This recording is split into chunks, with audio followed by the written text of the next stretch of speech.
Our first speaker, come up and join me, Malini, so people can see you, is Malini Mehra. Malini is one of the world's leading advocates on climate, sustainability and human rights. She's led campaigns for Oxfam, for Friends of the Earth. She's advised the UN Secretary General and numerous companies. She's set up groundbreaking partnerships on behalf of the UK government with countries such as China and Brazil and India on climate change and sustainability. She's now CEO of GLOBE, the Global Legislators Organisation, and she's, appropriately enough, an ambassador for London Climate Action Week. So, Malini, over to you. Thank you very much, Martin, for that introduction. And I'm happy to sit over here because I'm not going to give you a lecture. So you'll be happy to know. So I thought that we would just sit and I'd give you some thoughts topically about London and climate action. So I'm just going to sit over here because I'm not giving a lecture. So I'm going to pretend you're all in the front row. We all know each other. And it's interesting being back here because I was actually sitting here and there was a panel about 23 years ago when Penny Egan was the director in the days when the RSA didn't have chief executives. You know, at the very beginning, the RSA had secretaries who ran this place. And then for a brief period, they had directors. And Penny, I think, was one of the very first women directors. And then after her came the first of the chief executives, Matthew Taylor, who used to work in the Blair government. And why was I here? Because more than 20 years ago, the organization that I founded, which is called the Centre for Social Markets, which was an NGO based in India and the UK, working largely with Asian business to promote corporate citizenship, we launched a campaign here called the British Asians Building Leadership for Climate Citizenship, with Karan Billy Moria, I remember, who was here, who's now Lord Billy Moria, the founder and president of Cobra Beer, and Usha Parashar. And I mention that because that's almost a generation ago. And now if you look around you, I mean, British Asians are everywhere, aren't they? Talk about the cabinet. I mean, there's been an absolute transformation. But I'm going to speak about London. I'm a Londoner. I'm an Indian citizen, but I'm a Londoner, and I'm an immigrant. And I have worked on climate change for something close to 30 years. My very first UN conference was in Kyoto, the Kyoto Conference on Climate Change. Anyone know which COP that was? 93. It was COP3 in 1997. Yeah.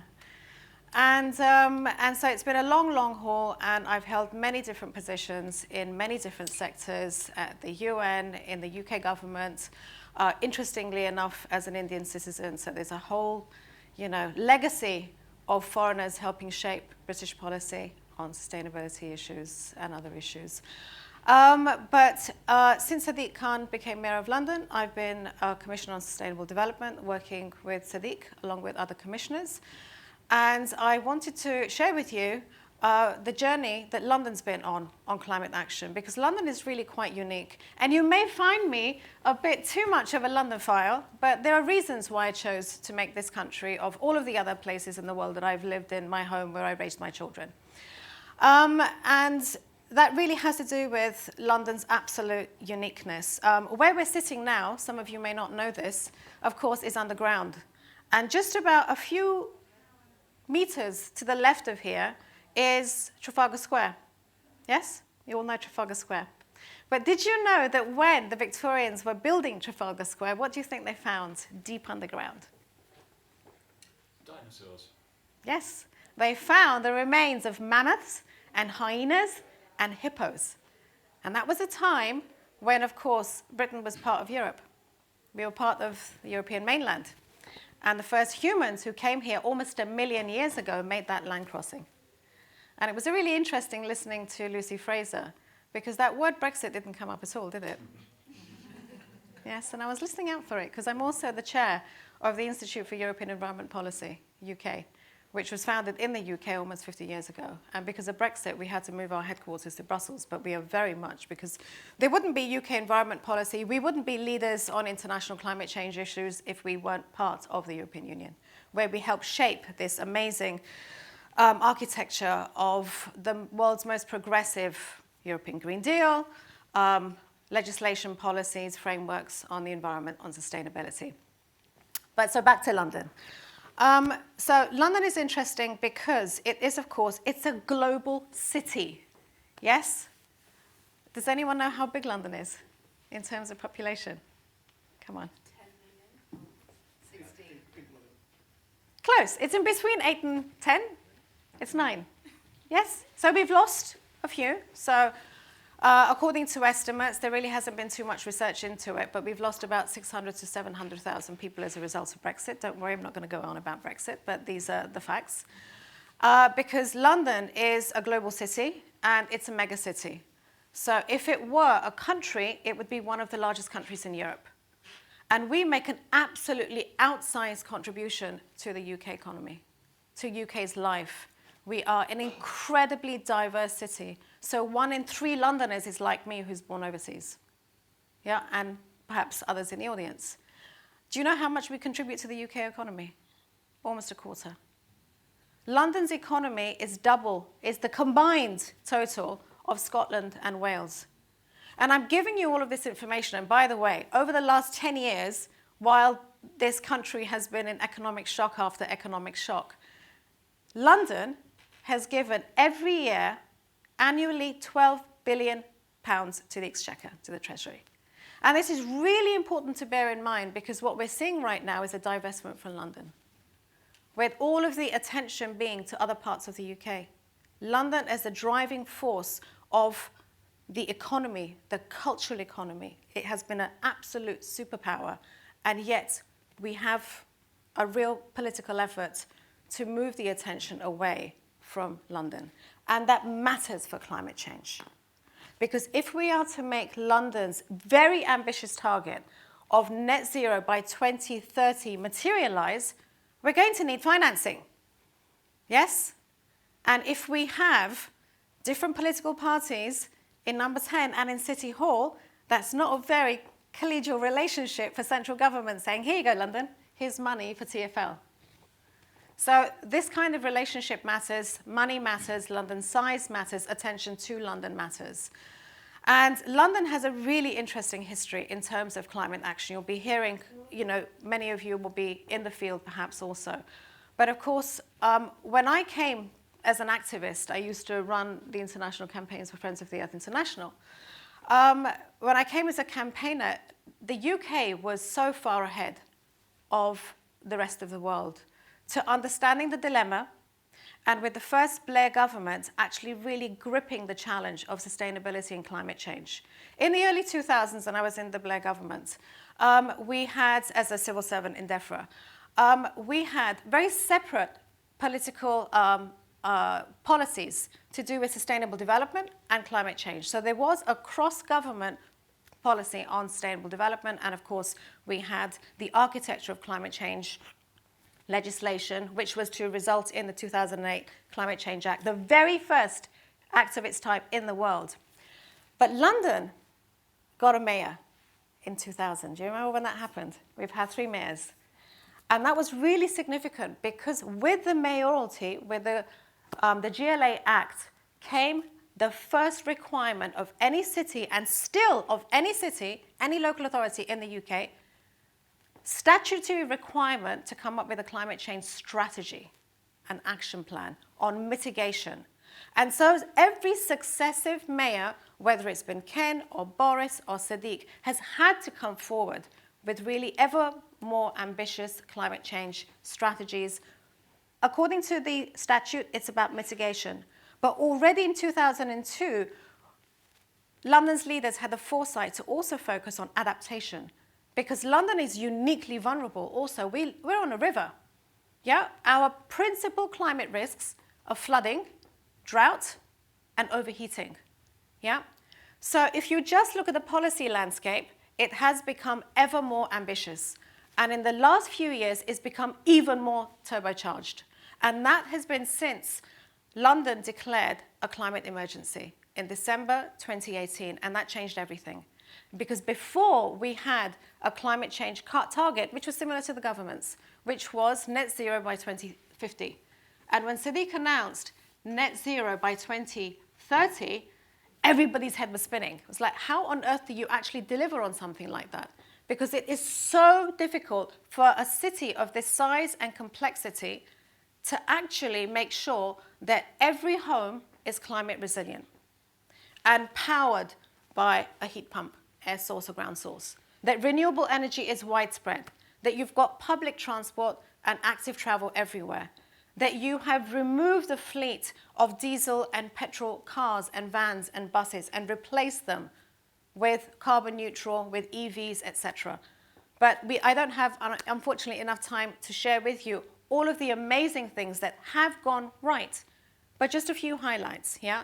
So in order to make this astonishing transformative leap from now in 2023, 7 years down the road to 2030, what do we need to do in London? Yeah? So you've all heard about ULEZ. ULEZ is very tricky because it's really being challenged. But ULEZ is in the continuation of a series of transport policies that have sought to control congestion, to improve air quality. Every year, we pay more than 5 billion for the cost of congestion in this city. We don't need to. We can reduce that to a fraction of what it is. So we have enlightened policy at the GLA level, but we also have boroughs. And this is really what is so complex about London. London is not a unitary city like Milan. Milan is 1 or 2 million people. They can come up with any fantastic policy, and they have a tiny city in which the mayor of Milan is able to run his writ. Why? Because he's able to finance, he's able to raise taxes, and he's got a very simple governance structure. London has an infernally complicated governance structure because we've got 33 entities, we've got 32 boroughs and the City of London. And do they like working together? What do you think the answer is? So we have a real incoherence. We've got an incredibly fragmented governance system where you have the mayor who has particular mandated duties as the mayor of London, but he doesn't have powers which are granted to him across the board by government. He also has very, very limited finance. And if you've been watching what's been happening with TfL, it's very difficult to have a public transport system in a megacity like this, which is free at the point of use, like they have in many cities around the world, yeah? Because we are dependent on something like, 60% of our income on actually raising that money from the public. Whereas if you go to Tokyo, the government subsidizes most of the Tokyo fleet. So it is very difficult because the mayor doesn't have powers, and you've got these borough leaders who like to run their boroughs. So 32 of them. So to come to where the challenges are and why we have London Climate Action Week, which is now in its 5th year, is because the attempt is to do two things. The first is to recognize that London is unique because we have this incredible concentration of climate change-focused institutions, professionals, communities who are working on these issues, the whole 9 yards. And if you can actually create those climate clusters, we heard the language of clusters being used, and for the city to recognize the assets that it has in climate finance, in the universities that we have, in the world leading, whether it's the creative industries or the sports sector or other parts of the economy, we've got an enormous amount of economic, political, cultural assets to deploy every single one of them to make sure that they're playing their role in making that transition to net zero by the end of the decade, and doing it in a just way. So that just transition piece is something that I'm going to be here next week at the launch of London Climate Action Week, because the RSA is a hub, so you can come and learn all about London Climate Action Week. And we're going to be launching a report that's coming out from the London Sustainable Development Commission on how all of this can be enacted in a just way where no one is left behind in London. So I'll stop there. And sorry if I've gone on too long, Martin. You have not gone on too long. That was absolutely perfect. You took your cue from my subtle leaning forward. Bit of conversation and questions before we move on to Charlie. One question that obviously comes to my mind. We've got London and we've got the City of London.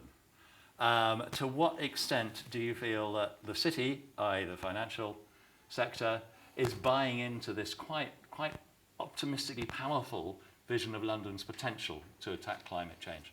Yeah, I think it just depends very much on the leadership. London has been the centre for carbon finance. As you'll know, we've got a number of world-leading organisations that help facilitate that carbon tracker, the Carbon Disclosure Project, and of course the financiers in the city who do get it. There's money to be made in this the green transition. And so the city has been very much at the forefront. At the very first London Climate Action Week, which we organised in 2019, we had the Green Finance Institute, effectively, they had a whole day. And I'll give you an example of the level of interest that there was. You know where the Guildhall is? Yeah? So Guildhall is in the City of London, very important venue, and that's where the Green Finance Institute hosted a full-day conference on climate finance. And if you were to go there and try and get a seat, you would have to join the queue at the very, very end of the street which runs parallel to it. So, yeah, when Sir Roger Gifford, who passed away last year, was the head of that part of the city, he held a number of positions, but he was a real visionary leading light who was championing the City of London Corporation, which is, by the way, it's one of the oldest in the world. Dick Whittington, Mayor of London, so that's the longevity. London has the oldest city governance of any city in the world. So yeah, they can be behind it a bit more robustly, but yeah, they are very much with the programme. Very good, very good. Anybody got any questions from the audience? We've got a couple more minutes of Malini for you, if you like. I've got one more question then. Chidi this morning, who was our kick-off speaker this morning, looking ahead to COP28, and I'd be fair enough probably to characterise you as cautiously optimistic. Chidi, would that be fair enough? What's your feeling about the potential for progress within the COP mechanism as opposed to within business and within activists effectively outside it? Okay, so I think people should not get too hung up with COPs. Yeah, it's not about negotiation anymore, right? We had the most important result, which was the Paris Agreement in 2015. And Paris has given us a very, very clear framework for action. So we know what we need to do. We know that we have to, by the end of this decade, we have to halve global emissions. And every country has come up with its nationally determined contributions with its NDCs. We know that this year there is going to be a global stocktake. Now, those countries which are not that fully committed are being rather mealy-mouthed about how they're going to undertake the stocktakes. But stocktakes need to be undertaken at every level, at the London level, at the city level, at the regional level, overseen by Parliament. So that's where my role comes in, because my organisation, which was set up by Gore and Kerry a long time ago, more than 30 years ago, is there to ensure that there is parliamentary oversight and scrutiny about what governments sign up to at places like Paris. So, yeah, I mean, there's a real brouhaha about the UAE and about Sultan Al-Jaber, who is the COP president-designate. They couldn't even agree on an agenda over 2 weeks of Bonn. Bonn has finally finished. Everyone's like, thank God, it didn't go on for an extra day. I've lost the will to live. But, to be honest, the real action is in the cities and it's in the markets. And I'll leave you with one stat, yeah? So, solar power. We all know that over the course of the last 20, 30 years, renewable energy has absolutely wiped the floor with the fossil sector. Cheap as chips, yeah? Solar power now, according to the most recent stat that I see, which was completely mind-blowing, it's that it took us 22 years to achieve solar capacity of 1 terawatt. You know what a terawatt is? That's 1 million watts, coming back to your trillions of people watching. That is 1 trillion watts. 22 years for the first megawatt. The next megawatt we're going to achieve in 3 years. And the third megawatt in 2 years. To give you an idea of what a megawatt is, I'm Indian, yeah? India's entire national energy output, 1.4 billion people, is 1 terawatt. The United States' entire economy requires 3 terawatts to run. So we are not in Kansas anymore, folks. And that's because the economy gets it. Yeah? So maybe policymakers don't completely are not on board, but the kids should be happy because we have been doing our job. And that's why I wanted to come here and share this with you. Because I've been in this for 30 plus years, and I've got 3 kids, and none of them suffer from climate anxiety. Yeah? Excellent. And my husband has been doing the same stuff since pre-Kyoto. So my kids don't even ask a question about climate change. They've got other things to do, and I'm happy with that. Malini, thank you very much. That was great. Thank you.